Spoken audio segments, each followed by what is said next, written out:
नमस्कार दोस्तों, जय हिंद। आपका स्वागत है सर्वेश क्लासेस केजीजी में।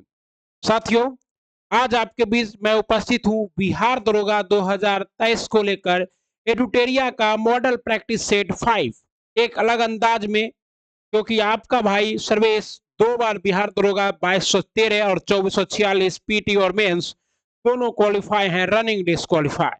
और हमारा नारा भी है साथियों कि ये नौकरी हमारी है। और क्यों हमारा नारा ऐसा है कि ये नौकरी हमारी है? क्योंकि साथियों, बिहार दरोगा में उम्र की सीमा है 37 साल। और हम कहते हैं कि उम्र थका नहीं सकती, ठोकरे गिरा नहीं सकती। उम्र थका नहीं सकती, ठोकरे गिरा नहीं सकती। अगर जिद हो जीतने की तो हार भी हरा नहीं सकती। अगर जिद हो जीतने की तो हार भी हरा नहीं सकती। आप लोग क्या कीजिए, बिहार दरोगा के इस सेट को देखिए। आपको प्लेटफॉर्म का भी सेट, ज्ञान बिंदु का सेट, एडुटेरिया का सेट, कौटल्या जीएस का सेट, सभी सेट हमारे चैनल सर्वेश क्लासेस केजीजी पर उपलब्ध कराया जाता है, तो आप लोग उसको देखिए। साथ ही साथ बीपीएससी शिक्षक भर्ती 2023 को लेकर भी मॉडल टेस्ट प्रोवाइड किया जा रहा है। और सबसे इंपॉर्टेंट बात यह है साथियों, जितने भी हमारे बिहार दरोगा के भाई हैं, उनसे मेरा निवेदन है कि बिहार शिक्षक भर्ती के लिए मैं मैराथन क्लास करा रहा हूँ। मिडाइवल हिस्ट्री का, मॉडल हिस्ट्री का, एंशियंट हिस्ट्री का, ज्योग्राफी का, पॉलिटी का, उन सभी मैराथन क्लास को अवश्य करें, क्योंकि वहां से क्वेश्चन आपके एग्जाम में, दरोगा एग्जाम में भी हूबहू आएगा। क्योंकि मद्य निषेध और अग्निशमन दरोगा का फॉर्म भरा रहा है, लगभग 41,000 छात्रों ने फॉर्म को फिलअप कर दिया। तो आप इस सेट को बनाइए। अगर आपका 60+ मार्क्स है तो आप भी क्या कीजिए, फॉर्म को फिलअप कर दीजिए। आपका रिजल्ट होने की संभावना रहेगी। सीट बहुत कम है और रेगुलर दरोगा की वैकेंसी मई लास्ट में आएगी साथियों। ओके, तो आइए स्टार्ट करते हैं। और याद रखिएगा साथियों, उम्र थका नहीं सकती, ठोकरे गिरा नहीं सकती। अगर जिद हो जीतने की, हार भी हरा नहीं सकती। हाँ साथियों, सितारे सिर्फ आसमान में नहीं होते, मेहनत करने वालों के कंधों पर भी सितारे चमक जाते हैं। और अगर कंधों पर सितारों को चमकाना है तो मेहनत तो दबा कर करना ही होगा साथियों। आइए, दबा के मेहनत करने के लिए आप लोग जुड़ गए हैं सर्वेश क्लासेस केजीजी के साथ। तो यहाँ आपके साथ हम भी मेहनत करेंगे और आपको भी कराएंगे। आपके स्क्रीन पर पहला सवाल दिख रहा है, भारत के महान्यायवादी के बारे में निम्नलिखित में से कौन सा कथन सत्य है? तो कौन सा कथन सत्य है साथियों? तो भारत का महान्यायवादी जो है उसे केवल भारत का सर्वोच्च न्यायालय की सुनवाई का अधिकार है। नहीं। कौन सा कथन सही नहीं है? उसे केवल सर्वोच्च न्यायालय की सुनवाई का अधिकार नहीं है। वो सर्वोच्च न्यायालय, उच्चतम न्यायालय, किसी भी न्यायालय में जाकर क्या कर सकता है? सुनवाई कर सकता है। अतः क्या है, ये सवाल ही गलत है। बाकी क्या है कि महान्यायवादी किस में है? तो आर्टिकल 78 में है। ओके, और वह उच्चतम न्यायालय के न्यायाधीश नियुक्त होने की अर्हता रखता है। और वह भारत सरकार के सभी विधि संबंधी विषयों में सलाह देगा। और वह ऐसा प्राथमिक प्राप्त करेगा जो राष्ट्रपति क्या करेगा? निर्धारित करेगा। और इसके वेतनमान को क्या कहते हैं? रिटेरनेटर कहते हैं। क्योंकि इतने बड़े जो आपके महान्यायवादी हैं, के वेणुगोपाल है वर्तमान में, उनको क्या करता है? वेतन नहीं दिया सकता है। क्योंकि वकील लोग क्या करते हैं? करोड़ों कमाते हैं ना, करोड़ों कमाते हैं। और आपको पता है कि वकील जो है वही पुलिस से एक ऐसा व्यक्ति है जो वकील पुलिस को क्या करता है? धो देता है। क्या धो देता है ना? निम्नलिखित में से कौन सा मूल अधिकार का भाग नहीं है? शिक्षा का अधिकार। शिक्षा का अधिकार मूल अधिकार है, आर्टिकल 19 के 1 में है। किसमें है? आर्टिकल 19 के ए में जो है। और 2000 किसमें? 2011 में जोड़ा गया है। ठीक है। उसके बाद अप्रस्तुतता का अधिकार है, आर्टिकल किसमें है? ये आर्टिकल 17 में है। ओके, उसके बाद अल्पसंख्यकों द्वारा शैक्षणिक संस्थान स्थापित करने का अधिकार आर्टिकल किसमें है? आर्टिकल 29-30 में। लेकिन पर्यावरण का संरक्षण क्या है? ये आपका किसमें है? तो ये है आर्टिकल 48 में है, जो कि आपका क्या है? नीति निर्देशक तत्व है। अतः आपका सही जवाब क्या है? पर्यावरण का संरक्षण। भारत में पहली बार महिलाओं को वोट देने का अधिकार किस अधिनियम के द्वारा प्रदान किया गया? तो भारत में पहली बार महिलाओं को वोट देने का अधिकार भारत शासन अधिनियम 1919 के द्वारा प्रदान किया गया, जिसे आप लोग किस नाम से जानते हैं? मॉन्टेक्सू चेम्सफोर्ड सुधार अधिनियम के भी नाम से जानते हैं। और इस समय इंग्लैंड के प्रधानमंत्री कौन थे? Lloyd George. कौन थे? लॉयड जॉर्ज थे। ओके, कहता है भारतीय संविधान में गणतंत्रात्मक एवं प्रस्तावना में स्वतंत्रता, समानता और बंधुत्व शब्द किस देश से लिया गया?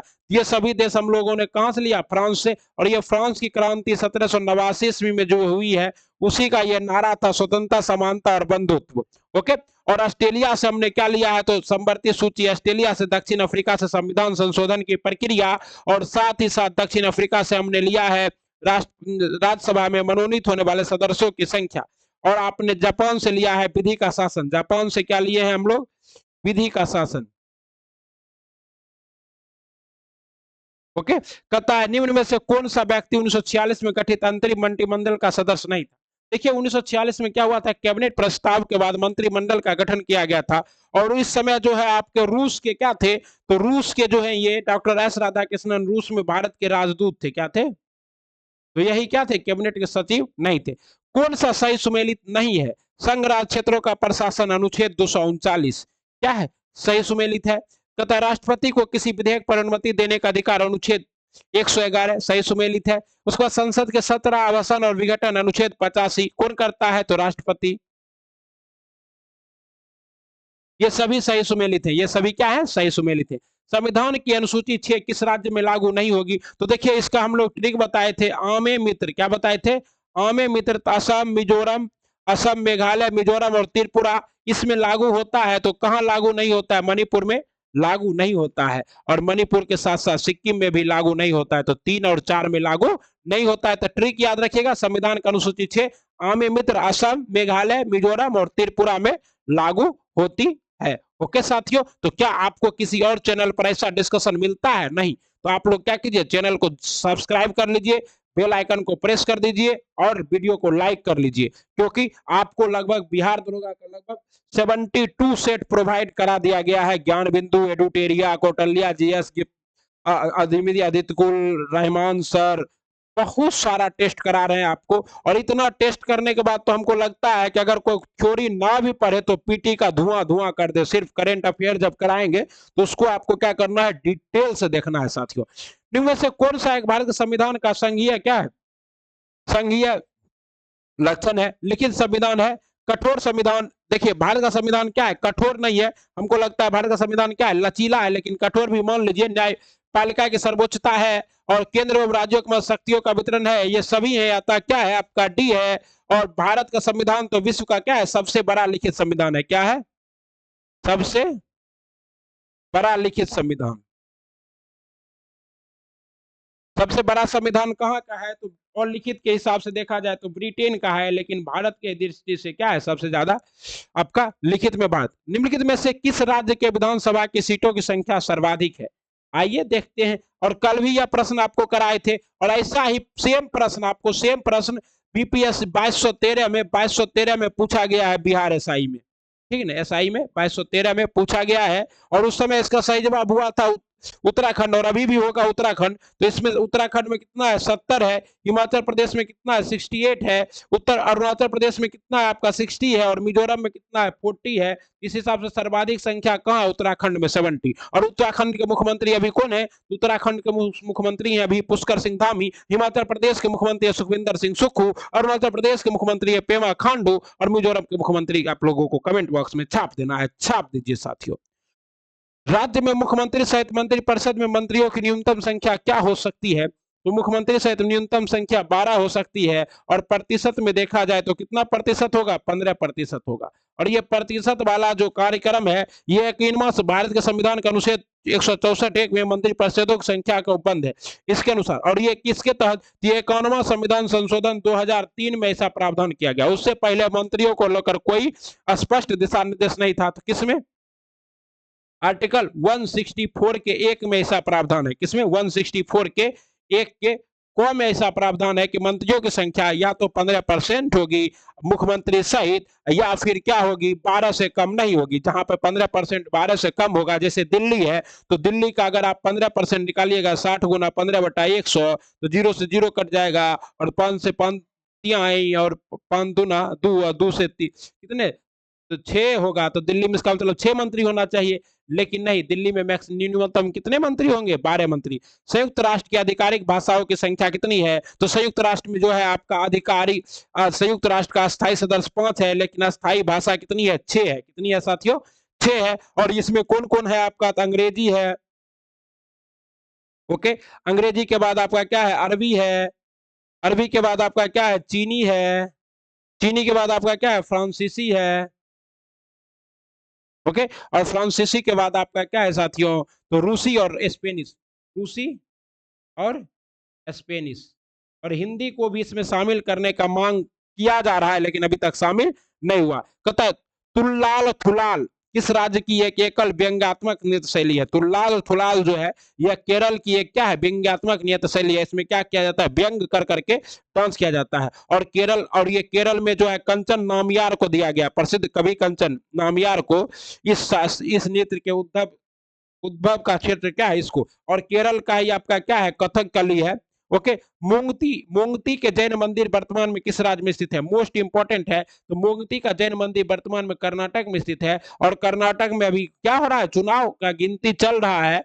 और चुनाव की गिनती के बाद लग रहा है कि वहां कांग्रेस की सरकार बनने वाली है। कर्नाटक जो है दक्षिण का सबसे बड़ा विधान परिषद और विधानसभा वाला राज्य है। प्रथम ओलंपिक खेलों का आयोजन किस देश में किया गया था। प्रथम ओलंपिक खेल का आयोजन ग्रीस में किया गया था। कहाँ किया गया था, ग्रीस में। ग्रीस के कहा, एंथ्रेस में, एंथ्रेस में किया गया था। कब किया गया था, 1896 में किया गया था। कब किया गया था, 1896 में किया गया था। और 2020 का जो है टोक्यो ओलंपिक हुआ था, जिसमें नीरज चोपड़ा ने क्या किया था साथियों, भाला फेंक कर गोल्ड मेडल जीता था। और 2024 का कब होगा, तो 2024 का लॉस एंजलिस फ्रांस में होगा, पेरिस फ्रांस में। कहा होगा, पेरिस फ्रांस में होगा। पेरिस को क्या कहा जाता है, सिटी ऑफ शैंपेन।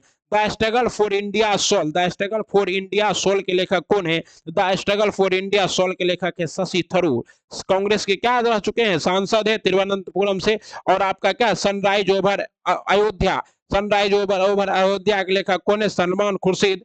और उसके बाद क्या है आपका, terms and condition, Lawrence Acer है। टर्म्स एंड कंडीशन के कौन है, लॉरेंस, टर्म्स एंड कंडीशन ये कौन है, लॉरेंस एसर। और सलमान रशीद किसके हैं, तो सनराइज। ये सभी क्या है, इंपॉर्टेंट है, तो इसलिए लिख दे रहे हैं सनराइज ओवर अयोध्या।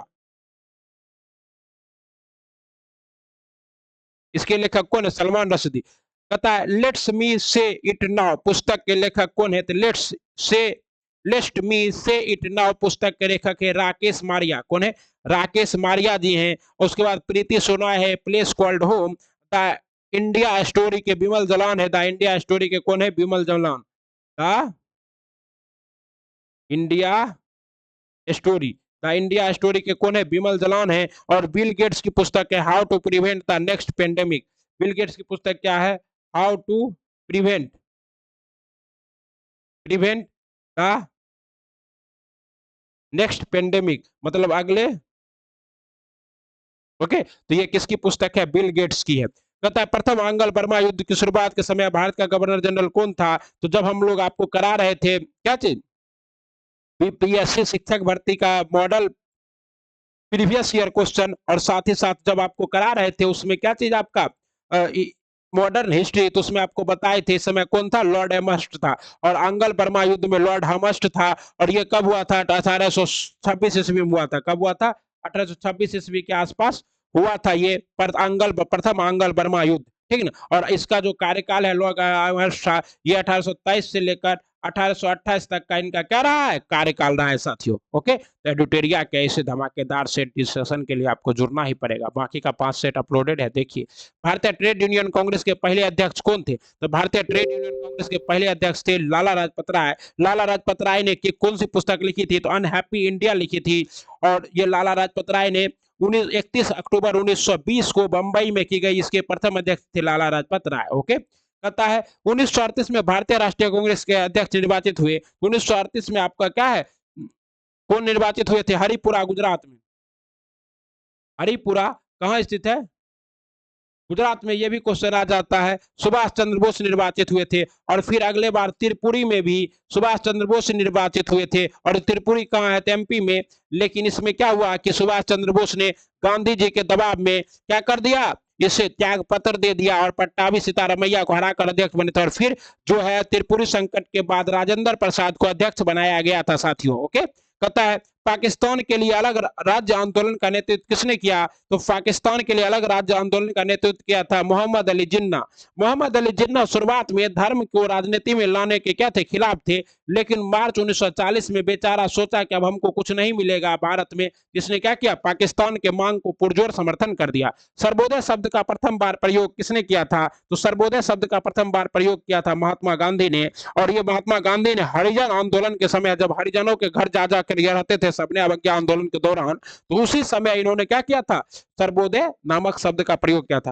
भारत में ब्रिटेन के सभी संवैधानिक प्रयोगों में से सबसे कम समय तक चला था। तो सबसे कम समय तक जो चला था वो क्या था? वो था आपका 1909 का इंडियन काउंसिल एक्ट। 1909 के इंडियन काउंसिल एक्ट को ही मार्ले मिंटो सुधार अधिनियम भी कहा जाता है। और मार्ले मिंटो सुधार अधिनियम ने क्या किया था? हमारा सर्वनाश कर दिया। ये किसने कहा था? गांधी जी ने ऐसा कहा था। और मार्ले जो था, ये कौन था? तो मार्ले जो था ये आपका वायसराय मिंटो था और मार्ले सचिव था। तो मार्ले ने फोन करके लंदन से कहा था, अरे मिंटो, ये जो भेज रहे हैं ना, ये क्या है? नाग का दांत है, विष का दांत है, ये क्या करेगा? भारत को बांट देगा। और वही हुआ। भारत क्या हुआ? इसी अधिनियम के आने के बाद सांप्रदायिकता बढ़ी और आगे चलकर 1947 में भारत दो टुकड़े में क्या हो गया? बट गया। निम्नलिखित में से कौन सा युग्म सही सुमेलित है? 1767 से 69 प्रथम आंग्ल मराठा युद्ध। ओके, तो ये क्या है आपका? सही सुमेलित। प्रथम आंग्ल मराठा युद्ध 1775 से 82 के बीच में हुआ था। कब हुआ था? 1775 से 82 के बीच में हुआ था प्रथम आंग्ल मराठा युद्ध। तृतीय आंग्ल मैसूर युद्ध 1790-92 में हुआ था। तो तृतीय आंग्ल मैसूर युद्ध जो है 1790-92 में हुआ था, ये सही सुमेलित है। उसके बाद 1824-26 में प्रथम आंग्ल बर्मा युद्ध हुआ था। तो प्रथम आंग्ल बर्मा युद्ध तो अभी आपको कराया ही कि हाँ बिल्कुल ये हुआ था। और लॉर्ड क्या था? हेस्टिंग के समय हुआ था। और उसके बाद क्या? 1845 से 46 में द्वितीय आंग्ल सिख युद्ध हुआ था। 1845-46 में प्रथम आंग्ल सिख युद्ध हुआ था। कौन हुआ था? प्रथम हुआ था। तो कहिएगा कि द्वितीय कब हुआ था सर जी? तो द्वितीय हुआ था आंग्ल सिख युद्ध, द्वितीय हुआ था 1848-49 में। द्वितीय कब हुआ था? द्वितीय हुआ था आपका 1848-49 में। ओके, आपका सही जवाब क्या है? 1 और 3। खेरा का युद्ध कब हुआ था? तो खेरा का युद्ध जो है 1707 में लड़ा गया था। जब जब बहादुर शाह प्रथम जब बादशाह बना था, तो उसने क्या किया था? शाहू महाराज को कैद खाने से मुक्त कर दिया था। और उसके बाद साहू और ताराबाई के बीच में खेरा का युद्ध लड़ा गया था। उसके बाद शुकर खेरा का युद्ध 1724 में हुआ था। किसका? शुकर खेरा का। और आपका क्या है? आपका पाल खेरा का युद्ध हुआ था 1728 में, पाल खेरा का। कहता है पुस्तक शाहजहां के लेखक कौन है? तो पुस्तक शाहजहां के लेखक है इनायत खां। पुस्तक शाहजहां के लेखक कौन है? इनायत खां है पुस्तक शाहजहां के लेखक।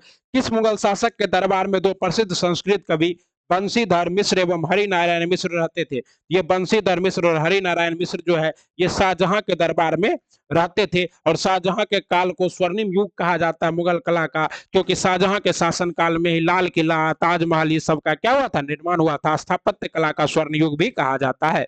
इनमें से कौन सा कवि सगुन संप्रदाय से संबंधित है? तो सगुन संप्रदाय से कौन संबंधित है? कबीर।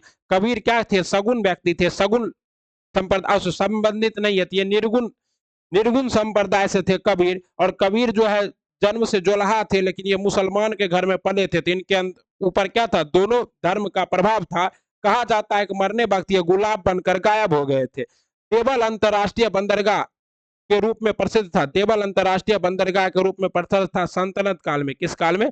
सल्तनत काल में प्रसिद्ध था। कहता है मोहम्मद बिन तुगलक को प्रिंस ऑफ मिनियर्स की संज्ञा किसने दी थी? तो मोहम्मद बिन तुगलक को एडवर्ड थॉमस ने प्रिंस ऑफ मिनियर्स की संज्ञा दी थी। मोहम्मद बिन तुगलक ने जिन प्रभु सूरी नामक जैन साधु को अपने दरबार में बुलाकर क्या किया था? सम्मान प्राप्त किया था मोहम्मद बिन तुगलक। तो एडवर्ड थॉमस ने, किसने? एडवर्ड थॉमस ने। और मोहम्मद बिन तुगलक जो है दिल्ली सल्तनत का सबसे पढ़ा लिखा बादशाह था। वो बात अलग है कि इसका सारा निर्णय क्या हुआ?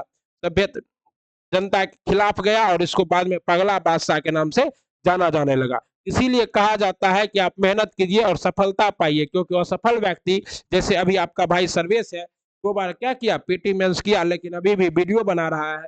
ऐसे व्यक्तियों का क्या होता है, समाज में तिरस्कार ही होता है जब तक वो कोई अच्छा मुकाम हासिल ना कर ले। तो जी जान लगा के आप लोग रनिंग कीजिए। सैंधव सभ्यता का महान स्नानागार कहाँ से प्राप्त हुआ है, तो सैंधव सभ्यता का महान स्नानागार मोहनजोदड़ो से प्राप्त हुआ है। साथ ही मोहनजोदड़ो से ही आपका स्नान कुंड भी प्राप्त हुआ है, और हर घर में कुआं भी कहाँ से प्राप्त हुआ है, मोहनजोदड़ो से ही प्राप्त हुआ है। ईंट बनाने का भट्ठा कहाँ से प्राप्त हुआ है, हड़प्पा से। लोथल से क्या प्राप्त हुआ है, तो लोथल से गोदीबारा की प्राप्ति हुई है। फारस की मुद्रा, घोड़े का अवशेष और कालीबंगा से जुते हुए खेत, चूड़ियां, ये सब कहां से मिला है, कालीबंगा से। किस वेद में सभा और समिति को प्रजापति की दो पुत्रियां कहा गया है, अथर्व वेद में सभा और समिति को प्रजापति की दो पुत्रियां कहा गया है। और ऋग्वेद में जो है सभा और समिति, सभा आम लोगों का और सभा खास लोगों का और समिति आम लोगों का क्या थी, सभा थी। कहता निम्न में से कौन सा क्षेत्र अशोक के साम्राज्य में सम्मिलित नहीं था। अशोक के साम्राज्य में कौन सा क्षेत्र सम्मिलित नहीं था, श्रीलंका सम्मिलित नहीं था। तभी तो अशोक ने अपनी बेटी संघमित्रा और बेटे को क्या भेजा था, कहा भेजा था, श्रीलंका भेजा था। किसके प्रचार के लिए, बौद्ध धर्म के प्रचार के लिए। 55वां ऑस्कर अवार्ड के तहत नाटो नाटो गाने को सर्वश्रेष्ठ गाने का अवार्ड दिया गया। इस गाने के संगीतकार कौन है, ये क्वेश्चन इंपॉर्टेंट नहीं बल्कि मोस्ट इंपॉर्टेंट है। इसके हैं एम किरवानी। कौन है, एम किरवानी जी हैं। Gas authority of India GL के नए निर्देशक कौन बने हैं, गैस अथॉरिटी ऑफ इंडिया के नए निर्देशक बने हैं संदीप कुमार गुप्ता। कौन बने हैं, संदीप कुमार गुप्ता। आईएनएस बेला, इंडियन नेशनल शिप बेला स्कॉर्पियन श्रेणी की पनडुब्बी को किस देश ने विकसित किया है। आईएनएस बेला को विकसित किया गया फ्रांस के द्वारा। किसके द्वारा, फ्रांस के द्वारा विकसित किया गया है। ओके, और राफेल लड़ाकू विमान को भी फ्रांस ने ही विकसित किया है, और यही आईएनएस बेला पे उतर। हाल ही में आए मैडस तूफान का नामांकन किस देश ने किया, ये भी इंपॉर्टेंट है। मैडस तूफान का नामांकन किसने किया, यूएई ने किया। किसने किया, यूएई ने किया। ओके, और इस तूफान का नामकरण, और मैडस तूफान तमिलनाडु एवं आंध्र प्रदेश के तट पर आया था, और इस तूफान की उत्पत्ति कहाँ हुई थी, बंगाल की खाड़ी में। हाल ही में तेजपुर लीची को जीआई टैग दिया गया, इसका संबंध किस राज्य से है, तो तेजपुर लीची को डीआई टैग दिया गया, इसका संबंध असम के राज्य से है। और शाही लीची को भी जीआई टैग मिला है, जो कि किससे संबंधित है, तो बिहार राज्य के मुजफ्फरपुर से संबंधित है साथियों। हाल ही में बालकृष्ण दोषी का निधन हो गया, उनका संबंध था, तो बालकृष्ण दोषी का संबंध था वास्तुकला से। किससे था, वास्तुकला से। अंतरराष्ट्रीय सौर गठबंधन के नए अध्यक्ष कौन बने हैं, मोस्ट इंपोर्टेंट है। तो अंतरराष्ट्रीय सौर गठबंधन के नए अध्यक्ष बने हैं आर के सिंह, जो कि क्या है, भारत के ऊर्जा मंत्री है, ऊर्जा मंत्री हैं। और आरा के क्या है, अपना आरा जिला के, आरा के क्या है, सांसद भी है। कौन, आर के सिंह। जलदूत ऐप को किस मंत्रालय द्वारा जारी किया गया है, तो जलदूत ऐप को ग्रामीण मंत्रालय विभाग के मंत्रालय द्वारा जारी किया गया है। भारत तथा अमेरिका के मध्य 7वां संगम अभ्यास का आयोजन कहाँ किया गया था, भारत और अमेरिका के मध्य 7वां संगम अभ्यास का आयोजन गोवा वाले बीच पे किया गया साथियों। और ये कैसा अभ्यास था, तो ये नौसेना अभ्यास था। ओके, गोवा में तो ऐसे भी नौसेना अभ्यास होगा। आइए अगला क्वेश्चन देखते हैं, आपके स्क्रीन पर आ चुका है। कहता है भारत पाकिस्तान सीमा सुरक्षा के उद्देश्य से बीएसएफ द्वारा कौन सा ऑपरेशन चलाया गया, तो ये ऑपरेशन सतर्क। कौन सा ऑपरेशन चलाया गया, ऑपरेशन अलर्ट चलाया गया। कौन सा ऑपरेशन अलर्ट चलाया गया है, ठीक ना। कहता है जलवायु परिवर्तन सूचकांक प्रदर्शन सूचकांक 2023 में कौन सा देश प्रथम स्थान पर है, तो डेनमार्क। कौन सा देश, डेनमार्क प्रथम स्थान पर रहा है। और इसमें भारत का रैंक अगर आपसे पूछा जाए कि भारत का रैंक क्या है, तो भारत का रैंक है 8वां। भारत का रैंक क्या है, 8वां रैंक है अपना प्यारा भारत का। और ये किसके द्वारा जारी किया जाता है, तो जर्मन वाच के द्वारा जारी किया जाता है। आम बजट 2022-23-24 के तहत मनरेगा के लिए कितनी राशि आवंटित हुई, इसको लेकर विवाद भी हुआ था। कहा गया था कि मनरेगा पे इस पर क्या है, कम राशि का भुगतान किया जा रहा है, तो पूरा विवाद के केंद्र में था ये। तो इसके लिए 60,000 करोड़ रुपए की राशि भुगते। डिजिटल शक्ति 4.0 कार्यक्रम की शुरुआत की गई। डिजिटल शक्ति 4.0 कार्यक्रम की शुरुआत की गई महिला आयोग के द्वारा। किसके द्वारा, महिला आयोग के द्वारा की गई, और यह 16 नवंबर 2022 को स्टार्ट हुआ है। अर्जुन पुरस्कार 2022 से सम्मानित सुश्री सरिता का संबंध है। अर्जुन पुरस्कार 2022 से संबंधित सुश्री सरिता का संबंध है कुश्ती से। फीफा अंडर 20 महिला विश्व कप 2023 का आयोजन किया जाएगा। ये 2000 कोस्टारिका में, कहाँ किया जाएगा, कोस्टारिका, जो कि कहाँ का, तो नॉर्थ अमेरिका का एक अच्छा सा देश है कोस्टारिका, वहीं किया जाएगा। और फीफा अंडर 20 पुरुष विश्व कप का आयोजन इंडोनेशिया में होगा। और महिला का कहाँ, कोस्टारिका, और पुरुष का कहाँ, तो पुरुष का इंडोनेशिया में। ओके साथियों, महिला सशक्तिकरण पर G20 का सम्मेलन कहाँ आयोजित किया गया, तो महिला सशक्तिकरण पे G20 का आयोजन आगरा में किया गया। और G20 के इस बार कौन है आपका, तो G20 का सारा कार्यक्रम भारत में चल रहा है, शेरपा है अमिताभ कांत। और G20 अभी क्या है, और इस सम्मेलन की अध्यक्षता फिक्की के अध्यक्ष डॉक्टर रेड्डी के द्वारा किया गया था। इसकी अध्यक्षता किसके द्वारा किया गया था, तो फिक्की के अध्यक्ष डॉक्टर रेड्डी के द्वारा,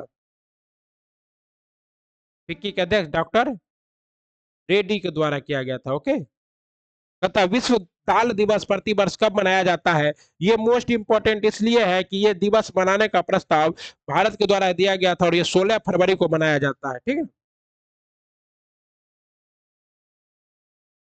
आइए आगे देखते हैं साथियों। कहता है डूरंड कप के विजेता कौन है, तो डूरंड कप के विजेता है बेंगलुरु। कौन है, बेंगलुरु है। गोल्डन ग्लोब अवार्ड अवार्ड हेतु किस फिल्म को सर्वश्रेष्ठ फिल्म का पुरस्कार दिया गया है, तो golden globe award the flame flame lamps को क्या मिला है, गोल्डन ग्लोब अवार्ड है तो फिल्म का सर्वश्रेष्ठ फिल्म पुरस्कार।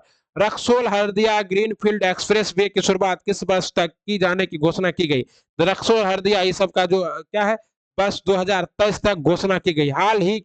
हाल के घोषणा के अनुसार बिहार के किस जिले में वाटर स्पोर्ट्स सेंटर खोलने की घोषणा की गई है, वाटर स्पोर्ट्स सेंटर खोलने की घोषणा की गई है कैमूर में। कहाँ की गई है, कैमूर में की गई है साथियों। ओके, अगला सवाल है आपका, अभी अभी हाल ही में किस पार्टी को राष्ट्रीय पार्टी का दर्जा दिया गया है, आम आदमी पार्टी को राष्ट्रीय पार्टी का दर्जा दिया गया क्योंकि आम आदमी पार्टी ने गुजरात में क्या किया, 6% वोट, और उसके बाद आपका क्या है जो चाहिए सीटें 8, और वर्तमान में 8 पार्टियां क्या है राष्ट्रीय पार्टी का दर्जा। फीफा विश्व कप 2022 में किस टीम को फीफा प्लेयर और फेयर प्ले अवार्ड दिया गया, फेयर प्ले अवार्ड का मतलब क्या है, जो सबसे अच्छा खेल भावना का प्रदर्शन करता है, तो वो था इंग्लैंड। और फीफा वर्ल्ड कप जीता कौन था, अर्जेंटीना। किसको हरा के जीता था, फ्रांस को। गोल्डन गोल किसको मिला था, तो गोल्डन बूट मिला था अर्जेंटीना के स्ट्राइकर लियोन मेसी को। किसको मिला था, लियोन मेसी को मिला था। ओके, ठीक, कहता भारत वन रिपोर्ट 2021 के अनुसार सर्वाधिक मैंग्रोव वन वाले राज्य हैं, तो सर्वाधिक मैंग्रोव वन वाले राज्य है पश्चिम बंगाल। राष्ट्रपति चुनाव 2022 हेतु कुल कितने वोट पड़े थे, राष्ट्रपति चुनाव 2022 हेतु 4752 वोट पड़े थे, और इसमें 4752 वोट में जो है द्रौपदी मुर्मू को 2824 वोट मिला था। कितना, 2824 वोट मिला था। ओके साथियों, निम्न से कौन सा ग्रह सबसे कम समय में सूर्य का चक्कर लगाता है, ये भी पूछने वाला बात है। शनि जो है, बुध जो है, ये क्या करेगा सबसे कम समय में मात्र 88 दिन में ही क्या करेगा, पृथ्वी सूर्य का एक चक्कर पूरा कर लेगा। विश्व के 2 सबसे छोटे महाद्वीप है, तो विश्व का सबसे छोटा महाद्वीप है ऑस्ट्रेलिया और यूरोप। क्या है, ऑस्ट्रेलिया और यूरोप। ये 7वें नंबर पर है और ये 6ठे नंबर पर है। ओके साथियों, कहता है प्रायद्वीपीय भारत की सबसे ऊंची चोटी कौन है, तो प्रायद्वीपीय भारत की सबसे ऊंची चोटी है अनाईमुदी। इसकी ऊंचाई कितनी है, तो 2695 मीटर है। ओके, और ये किस श्रृंखला का भाग है, तो ये जो है पश्चिमी घाट का भाग है। ठीक है, और दूसरा सबसे ऊंचा चोटी है दोदा बेटा, 2626 मीटर इसकी ऊंचाई है। नेलंग घाटी किस राज्य में स्थित है, नेलंग घाटी are situated in which state, in Uttarakhand. कहा, नेलंग घाटी उत्तराखंड। नीली क्रांति की शुरुआत किस पंचवर्षीय योजना के दौरान की गई थी, तो नीली क्रांति की शुरुआत जो है 5वीं पंचवर्षीय योजना के दौरान की गई थी। और नीली क्रांति का संबंध किससे है, तो मछली उत्पादन से। किससे, मछली उत्पादन से। पौधे को सबसे अधिक पानी किस मिट्टी से प्राप्त होता है, तो पौधे को सबसे अधिक पानी साथियों लोम मिट्टी से प्राप्त होता है, और लोम मिट्टी से प्राप्त होता है। यह मिट्टी कृषि के लिए नमी धारण करने की क्षमता सर्वाधिक रखती है। डार्लिंग डार्लिंग श्रृंखला ऑस्ट्रेलिया के किस तट पर स्थित है, डार्लिंग, मरे और डार्लिंग नदियां भी है कहाँ, आपका ऑस्ट्रेलिया में, और यह दक्षिण पूर्वी तट पर स्थित है। जैसे मान लीजिए आपका ये क्या है,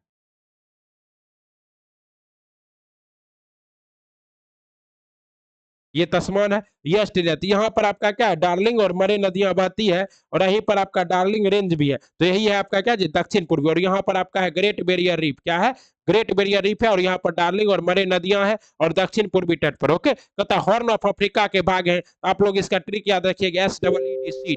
तो सोमालिया, इरोटिया, इथोपिया और जिबूती। तो क्या है, इसका भाग है सोमालिया, इथोपिया, जिबूती। ये सभी क्या है, इसके भाग है। ओके, और हॉर्न ऑफ अफ्रीका का मतलब क्या है, अफ्रीका का जब आप लोग क्या बनाइएगा, ऐसे मैप बनता है अफ्रीका का।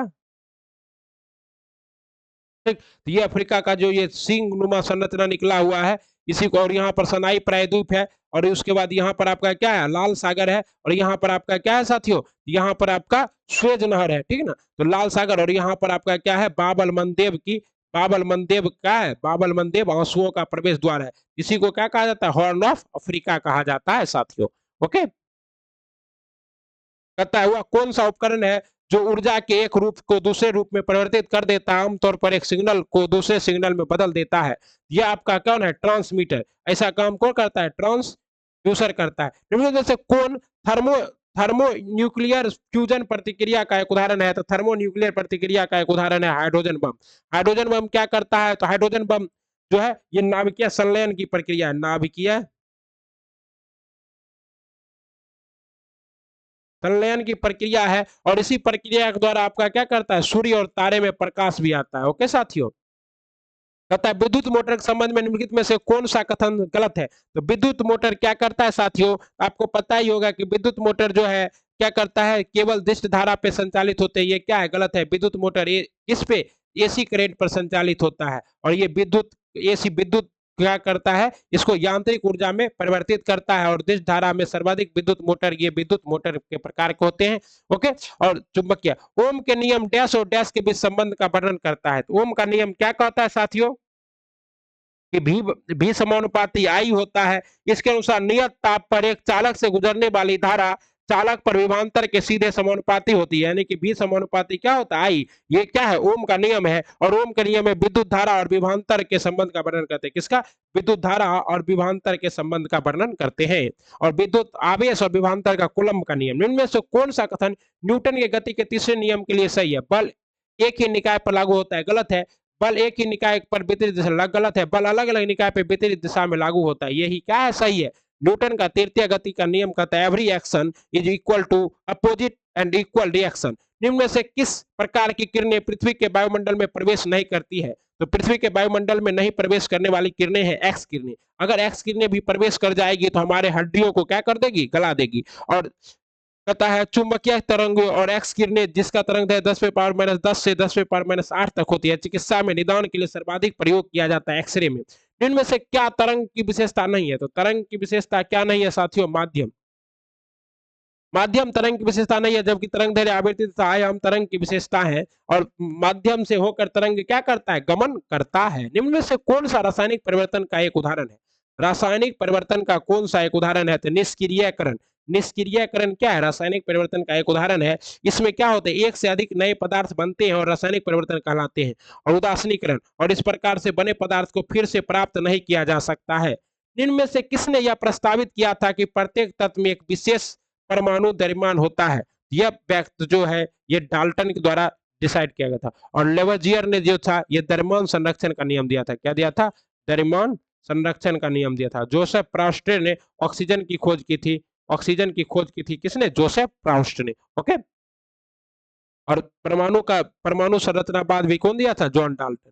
कहता है लोहे के कठोर और मजबूत बनाने के लिए निम्न में से क्या मिलाया जाता है। तो लोहे को कठोर और मजबूत बनाने के लिए उसमें कार्बन मिलाया जाता है। क्या मिलाया जाता है, कार्बन मिलाया जाता है साथियों। क्या मिलाया जाता है, कार्बन। ओके, और स्टील में क्या होता है, तो स्टील में लोहा कार्बन और लोहा कार्बन और इस्पात का, और क्या होता है, क्रोमियम का मिश्रण होता है। स्टेनलेस स्टील इलेक्ट्रॉन की वह अधिकतम संख्या जो बाह्यतम कक्षा में रह सकती है, तो वह अधिकतम संख्या क्या है, 7 है। 7 से अधिक बाह्यतम कक्षा में इलेक्ट्रॉन रह ही नहीं सकता, लेकिन 8 भी रहेगा। 8 जब रहेगा तो क्या हो जाएगा, अस्थाई। यहाँ ये नहीं बोला है कि अस्थाई या अस्थाई, तो हम लोग 8 मारेंगे। क्या मारेंगे, 8। इनमें से किस नियम के अनुसार गैस का आयतन गैस के दाब के व्युत्क्रमानुपाती होता है। तो ये किसके आयतन है, तो बॉयल के नियम के अनुसार। बॉयल का नियम क्या कहता है कि भी व्युत्क्रमानुपाती होता है 1/p के। भी व्युत्क्रमानुपाती, और चार्ल्स का नियम कहता है टी व्युत्क्रमानुपाती होता है 1/p के। ओके, कहता है एवोगाद्रो का नियम कहता है पीएच मान में 7 से 14 में हुई वृद्धि निम्न में से किसका प्रतिनिधित्व करती है। तो OH आयन की सांद्रता में वृद्धि को, किसको, OH आयन की सांद्रता में, मतलब जैसे जैसे आप क्या होइएगा, 7 से आगे जाइएगा क्या होगा, क्षारीयता का गुण क्या होगा, क्षारीयता का गुण बढ़ता जाएगा। क्षारीयता का गुण क्या होगा, बढ़ेगा। फ्लोरीन, क्लोरीन, ब्रोमीन, आयोडीन, एस्टेटिन की समानता किस नाम से जाना जाता है, तो इसे हेलोजन श्रेणी की का तत्व कहा जाता है। किस श्रेणी का?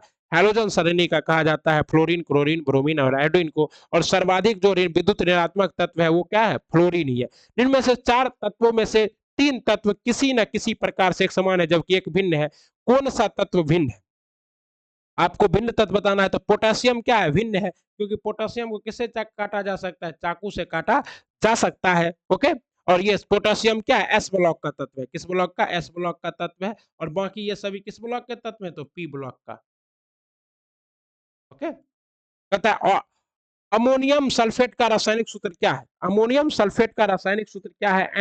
Na42 Na42 और Na42 Na42 Na42 और SO और क्या है? SO4 NH4 2SO4, यही क्या है? आपका सूत्र है। ओके, कहता है साइटोप्लाज्मा एक जेली जैसा द्रव होता है जो मौजूद होता है। साइटोप्लाज्मा एक जेली जैसा द्रव है जो केंद्रक और कोशिका झिल्ली के बीच मौजूद होता है। किस प्रकार के उत्तक में एक समान कार्य करने वाले विभिन्न प्रकार की कोशिकाएं होती है? तो ये जो उत्तक है ये जटिल उत्तक है। कौन सा उत्तक है? जटिल उत्तक। और जटिल उत्तक में आपका क्या आता है? तो संवहन उत्तक भी आता है, जैसे कि आपका जाइलम और फ्लोएम। तथा जीन परिवर्तन निम्नलिखित में से किसके कारण होता है? तो जीन उत्परिवर्तन जो है किसके कारण होता है साथियों? ये होता है नाइट्रोजन क्षार के अनुक्रमण के परिवर्तन के कारण। नाइट्रोजनी क्षारों के अनुक्रमण के परिवर्तन के कारण जीन उत्क्रमण होता है। कहता है निम्नलिखित में से कौन सा अब शेरुकी प्राणियों में शामिल नहीं है? अब कोशिकी प्राणियों में कौन शामिल नहीं है? सरीसृप शामिल नहीं है साथियों। ओके, और अकशेरुकी जंतु में एर्किड, स्पंज, कीट, मोलास्का, आर्थ्रोपोडा आदि है। और केशुरकी जंतु में मछली, उभयचर, सरीसृप, पक्षी, स्तनपायी आदि है। और किसे कहते हैं सरीप सिर्फ? जिसमें पीठ की हड्डी, रीढ़ की हड्डी होती है, उसी को आप लोग क्या कहते हैं?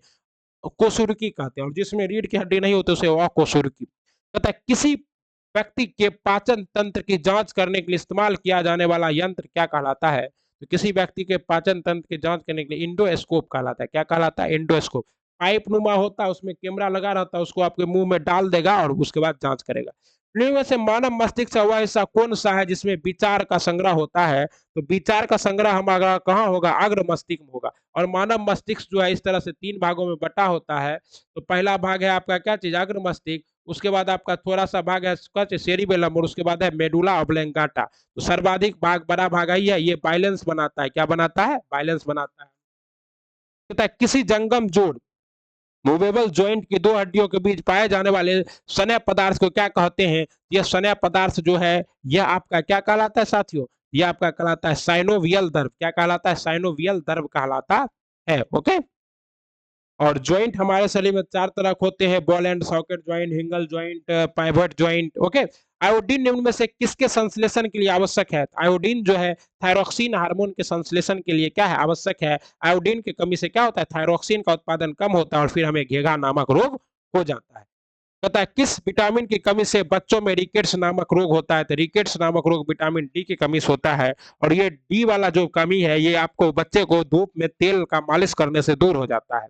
इसीलिए गांव घर में बूढ़ी दादी अपने पोता पोती का मालिश कहाँ करती थी? धूप में।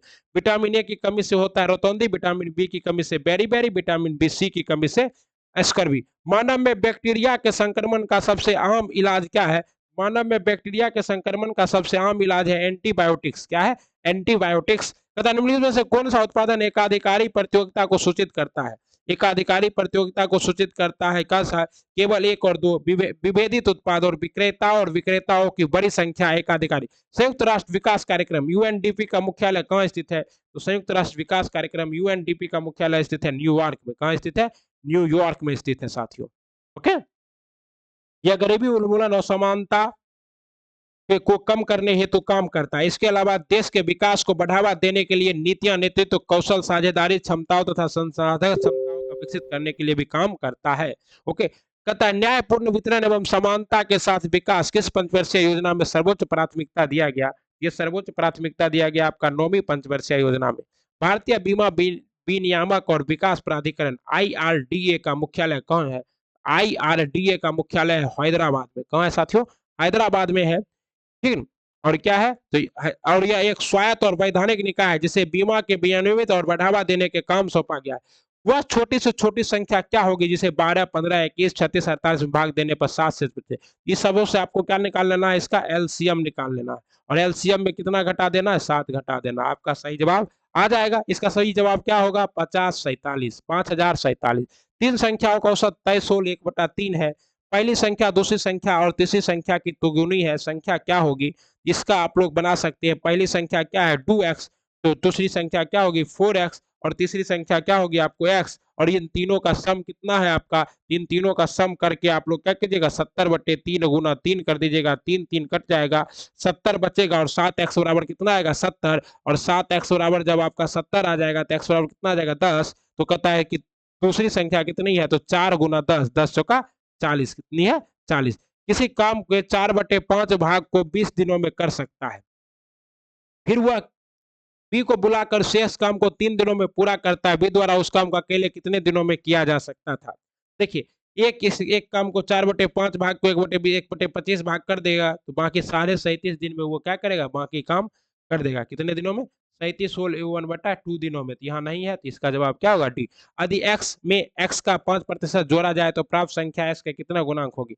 x में x का 5% जोड़ा जाए, x प्लस x गुना 5/100।